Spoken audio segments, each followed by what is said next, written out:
So this is probably a video that has been long in the making, but it's something I am very curious about to do. I'm sorry I haven't uploaded very much lately.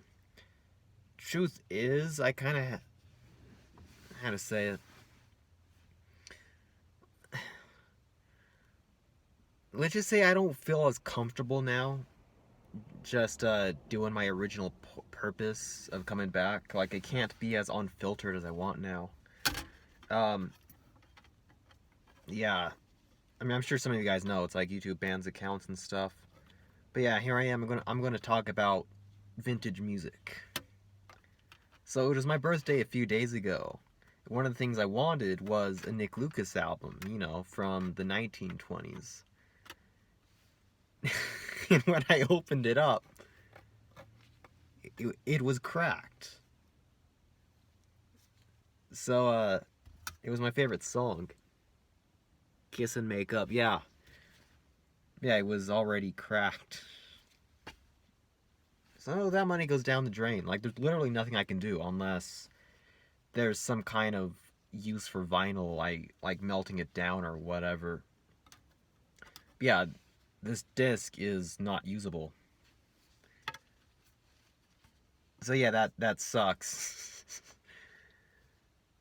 Yeah, it just got me thinking though, as to why is it that I like music of any era and most people don't?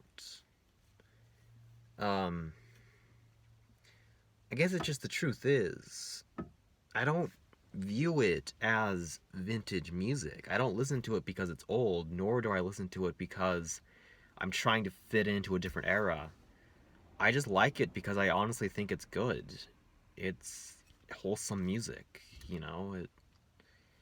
it takes time getting used to, it really does. The different recording quality, the different instruments, the way the songs were written, it's very weird to a modern person. But it's like songs back then were written as something you would actually say to your loved one in conversation. But it rhymed. Like the song Kiss and Make Up. Uh, I guess the title of the song says what the song is about. Oh baby, why can't we kiss and make up? I'm so lonely and awfully blue, and so are you, my little sweetheart. Why should we try regretting? Why can't we try forgetting? You ought to know I love you so. It just, that it rhymes, but it's something you would actually say to your partner. And a lot of songs back then were written like that. And to you guys who don't know much about old music, the song is ended. That's probably one you'd be familiar with. This is like the 20s song that everyone knows, is the song is ended, but the melody lingers on. So yeah, it just, music back then was basically a lot more wholesome. It was a lot easier to understand the lyrics. And it's like those lyrics, they really liked them back then. It's like, from what I've heard from interviews with old people, who had parents from that time, from the 20s, it was just the hot shit back then to have a song like that song Side by Side. Oh, we ain't got a barrel of money, though we look ragged and funny, we'll travel along humming a song side by side. That was the hot shit back then. Such simple rhymes was what they liked. And it raises two questions. Were people's imaginations back then more dual because something so simple was what they favored, or was their imagination more, how to say it, did it have more, God, what's the word? What's the word? Oh my gosh, I can't believe I'm at a loss of a word. More ambitious, more, the word when something is potential. does it have more potential? So, yeah, it just makes you wonder. I personally think life back then probably was more of a fantasy. Like, every day you weren't exposed to all the problems of the world. Like today, just my daily schedule. I open my laptop, I go to the main page to restore my pages from yesterday, and I see the news. It's all over the place. Blah blah blah in the Middle East. This politician here. Trump says this. It's like everything is in your face every single day. And I feel like 100 years ago, it obviously was not like that. People weren't always exposed to what they could have had. They had what they had, and they knew what made them satisfied. And they were also a lot more morally disciplined people. And so, but I don't want this to come across as I'm trying to idealize the previous generation. I'm not trying to do that. Um, every generation has its problems. I guess truth is, when I was younger, yes, I wanted to have been born in a different era. Um, that's a whole nother subject. Probably something to make a video about, actually. Probably I'll just probably do it right after this. Um, but my point is, just music back then was so much more simple and positive. There were sad songs back then, but music was just more straight to the point. It was. And just simple rhymes people loved. And nowadays, if you say the same stuff, the most you'll get is, "That's cute." It's like simple words, simple feelings. I guess people like that. And just being straightforward about it says a lot. And so,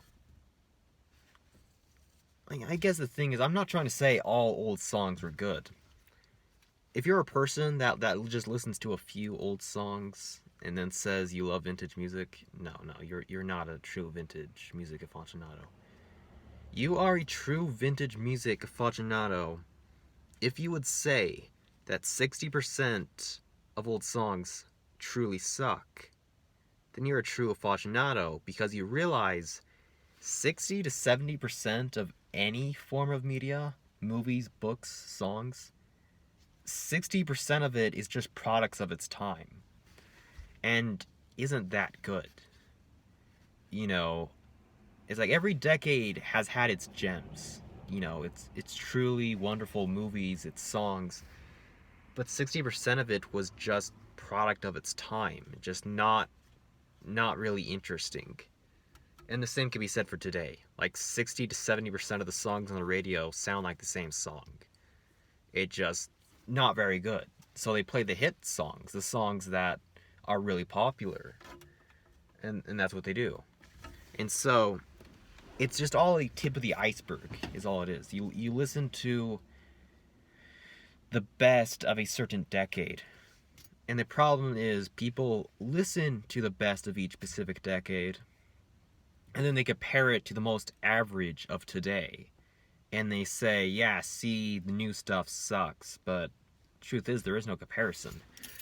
If you want to compare the most average of a decade to the most average of today, they would compare pretty well.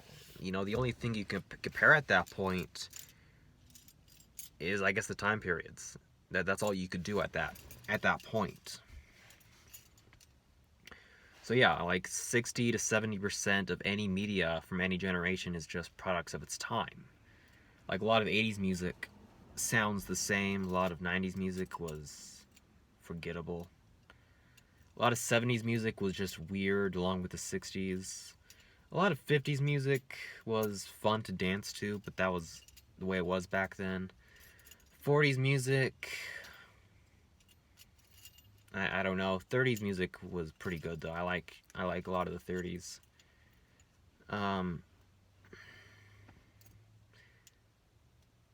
then 2010s, I don't know, I just know a few years ago music really started to suck for a while. Like 2006 to 2009 was pretty good, but for some reason like 2010 to 2014 just, it's like the only two significant songs is Gangnam Style and What Does the Fox Say? Like those are the only two good songs I can think of from 2010 to 2014. Because it's literally like, what else do you have? You know, so these two people walking out there. But yeah, you have Friday. Oh my gosh, it's Friday. That one song by Rebecca Black. Oh my gosh. I'm trying to think what else was there back then. I don't know.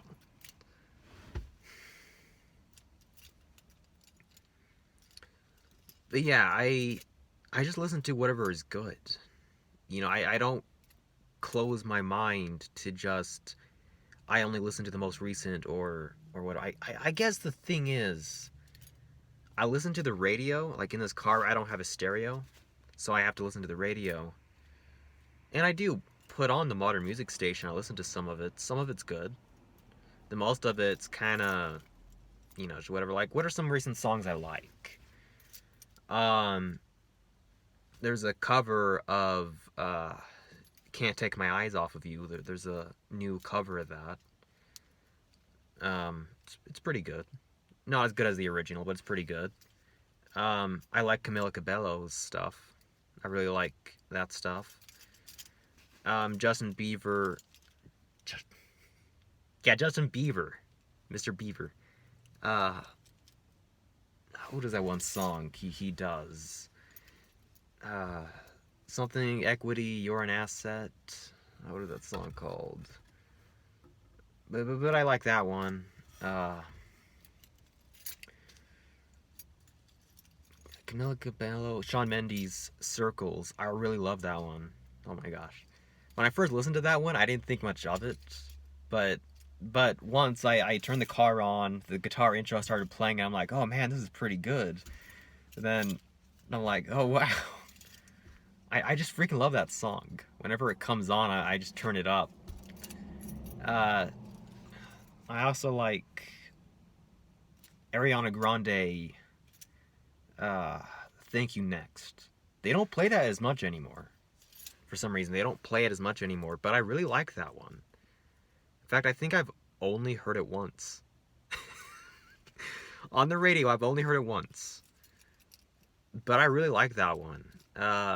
What's another new song I really like?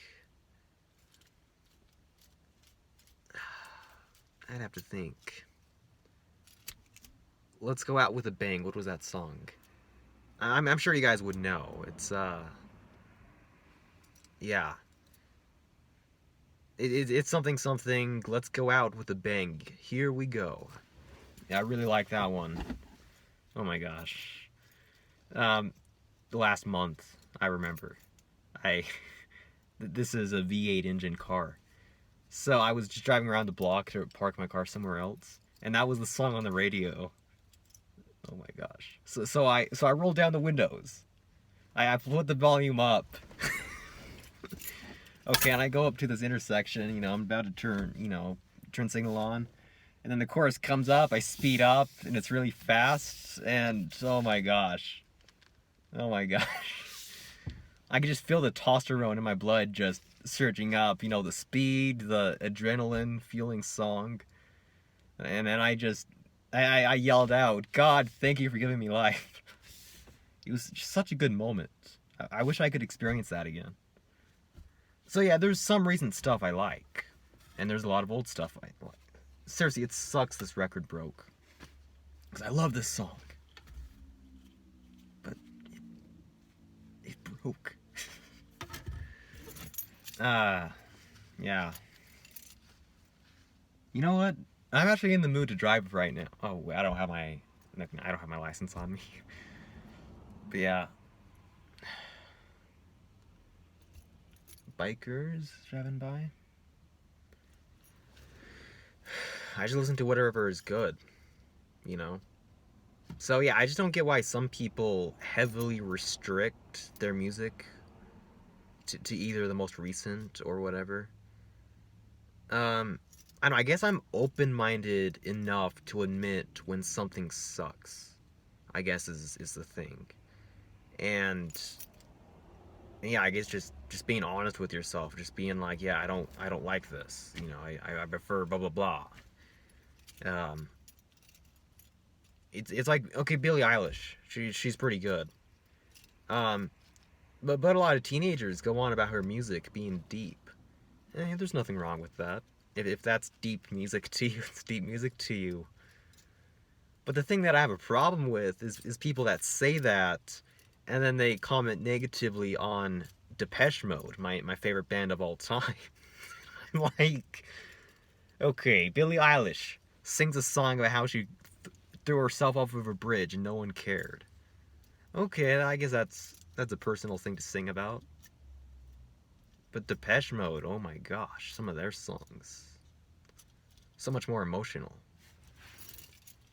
You know, like that song by Depeche Mode, "Barrel of a Gun." Uh, I Want to Now. Uh, Breathe. One of my favorite songs of theirs. Wrong. No, that's not really deep, but I like that song. Uh, Damaged People. That song is really deep for me. But yeah, my point is, don't go on about how the music you listen to is the ultimate best, and then you insult other people's. Everyone has different emotional experiences that determine the music that they prefer. Like, I honestly think your emotional experiences will grow you into certain categories of music. Um, it's like when I was younger, I admit, when I was 14, 15, 16, I didn't like Depeche Mode as much. I knew the songs that I heard when I was young, when I was a littlest kid. And truth is, I'm pretty sure I heard them when I was in the womb. You know, my mom loves Depeche Mode as well. It's the soundtrack of my life. But when I was 14, 15, 16, most of their songs sucked to me. I just didn't get it. Until 2017 happened. And their music took on a whole new meaning to me. You know? Just, I understood the dark themes of it. It's just incredible what emotional experiences can do to you to make you grow into certain categories of music. I think a lot of it is that's just the way it is. Like, what some people consider deep is like not really deep at all. They just had the audacity to sing a certain lyric, and then other songs, it's like you either get it or you don't. Like, for example, I'll be honest with you, Pink Floyd, Dark Side of the Moon, I don't like it. I've listened to it. Everyone says it's the greatest album of all time. But when I listen to it, it's weird. I guess because I don't do drugs, it's just not my thing.